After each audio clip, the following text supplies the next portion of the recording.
دستر ہو گئی ہے. جو فرمایا کرتے تھے کہ سارے کامات شریف آئے ہو تو سڑک مدینے بنا. اب جو کچھ کاسے میں کرنا ہے یوں سمجھو رسول اللہ خود کرتا ہے.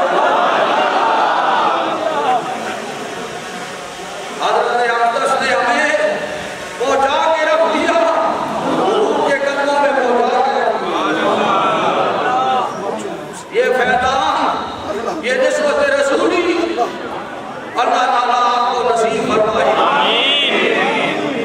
میرے غلام، میرے دل بند صدیق سرکار سارے کائنات شریف، میرے حضور کے غلام اور میرے دل بند، دور دراز سے ملک کے طول و عرض سے اور دوسرے ممالک سے سفر کے کر کے آئے ہوئے اس مزار پر پہنچے ہیں.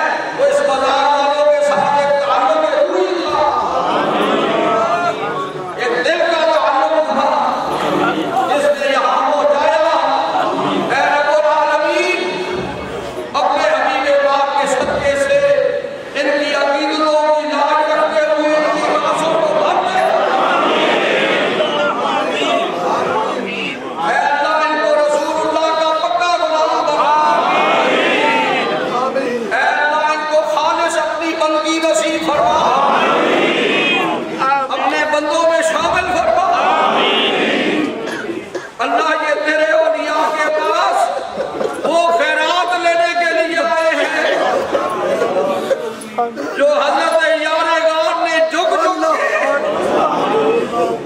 چہرے پہ نظر رکھ رکھ کے حاصل کی، جو فاروق اعظم نے حاضریاں دے دے کے جھک کے سلام کر کے جو سوغات حاصل کی، جو عثمان غنی ذوالنورین نے قرآن شریف میں ڈوب کر شہادت جام کی شہادت نسلوش کیا. حضرت علی المرتضیٰ نے اس بارگاہ سے جڑ کے جو سوغاتیں حاصل کی ہے، اللہ تیرے ولی اللہ کے پاس اس سوغات کو حاصل کرنے کے لیے آئے ہیں. اللہ ان کو اپنی رضا کا اعلیٰ مقام نصیب فرمائے. اللہ ان کو اپنے بندوں میں شامل کر. اللہ ان کی بگڑیاں بنا دے. آدم اسلام کی اللہ خیر فرما. قرائے عرض پر جتنی امت ہے نبی علیہ السلام کی جو پڑھتی ہے لا الہ الا اللہ محمد رسول اللہ، اللہ سب پر رحم فرما. حضور کی امت کی بخشش فرما. اے اللہ، اپنے حبیب کے دامن سے ہمیں جوڑ دے، رسول اللہ کا پکا غلام بنا. اللہ سب کی بگڑیاں بنا دے. حاضرین اپنے دلوں میں جو مطابق شریعت مرادیں رکھتے اللہ پوری فرما. اللہ اس ملک کی سرحدوں کو مضبوط فرما. ملک پاکستان کو امن کا گہوارہ بنا.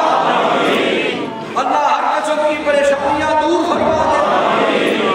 اللہ حاضرین کے نیک ارادوں کو پورا فرما. یا اللہ، بیماروں کو شفا عطا فرما، بے اولادوں کو نارینہ اولاد عطا فرما، پریشان حالوں کی پریشانیاں دور فرما دے. مشکلات میں پھنسے لوگوں کی مشکل کشائی فرما دے. اللہ سب پر رحم فرما. اللہ آمین. اللہ اس ملک پر رحم فرما دے. اللہ حاضرین کو اپنی بندگی نصیب فرما.